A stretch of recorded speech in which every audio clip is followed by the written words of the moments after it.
Welcome back. The Salk Institute for Biological Studies in California has uncovered a process known as cellular reprogramming, which has revealed the ability to extend an animal's lifespan without accumulating typical hallmarks of aging. Ken, if we've stumbled upon the fountain of youth, would you take a dip? I have seen way too many zombie movies to even mess with such technology. You know, I know how that, you know, that is how the zombie apocalypse starts. It really is. You know, gosh, it's hard to say, because on one hand, it's absolutely wonderful that, hey, we can extend lifespans. On the other hand, you know, I mean, our bodies are only meant to last so long.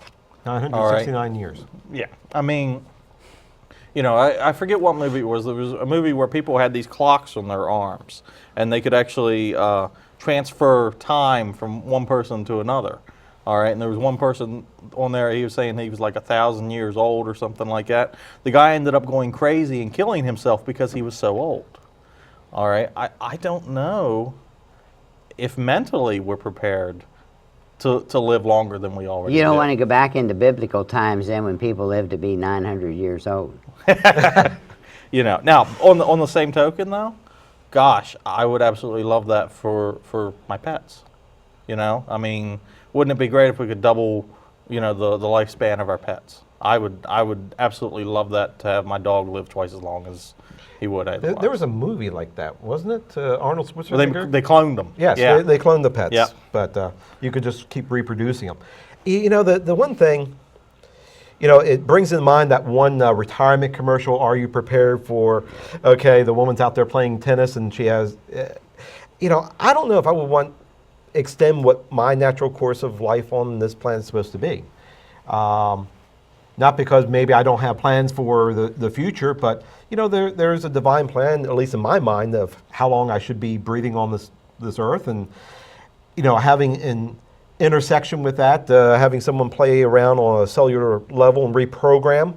I think that's a little bit too invasive for my mind, but I'm the same one that won't sit in a chair and have laser surgery on my eyes. So, you know, to quote Jurassic Park, you know, I'm doing a lot of movie references tonight. You know. Do you actually work, or do you just watch movies all day? I work a lot. But he can, you know, he can multitask. We're spending so much time focusing on, you know, can we do this? The real question that, you know, we should be asking, and we're talking about this now, is should we do this? Janice, what do you think? My question is, what are the side effects? Because it's like, well, you can do this, or you can do that, or, you know, here's this latest and greatest thing that we have available. And the question is, okay, well, that's great. If you take that move, that modification, you change the genetics, you do whatever, well, 5 years down the road, 10 years down the road, 20 years down the road, if this is a brand new innovation, you have no idea what the ramifications are of how that's going to impact things down the road. So if you look at the organs and the bodies and we make changes to it, we haven't been doing it long enough to know what is going to happen. And that's just what my question is what do we not know that's going to happen? So it's kind of like a disclaimer on a medicine commercial. Yeah. Okay?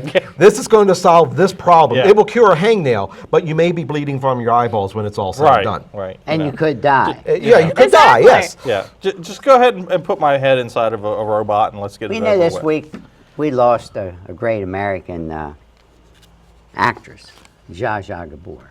She was 99 years old. Will people last, age-wise, in the future? Will your generation, Janice, be as old as what? I have a 102-year-old aunt, and she's young compared to some Well, people. Obama's administration has actually shortened lifespan. Well, that's good, but I will... Focus. Yeah, I will rise above the political comment. First time in history. Riff-raff. But at what point will the younger generation last as the older generation? The older generation worked.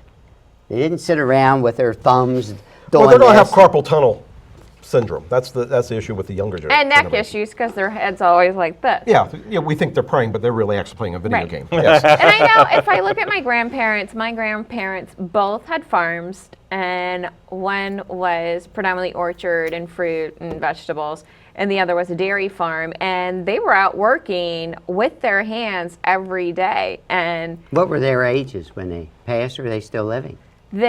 both grandmothers lived to their 90s, and grandfathers were 70. Well, the one died of a massive stroke. I think he was in his 50s or 60s.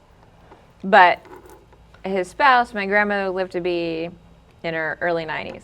So they live a long time. And Janice, I think you've had the And they- last word on the aging process, the fountain of youth, so to speak, and maybe we can still all go to Florida again. Up next, our panel weighs in on some big changes coming to our Board of Education. Really? Stay tuned.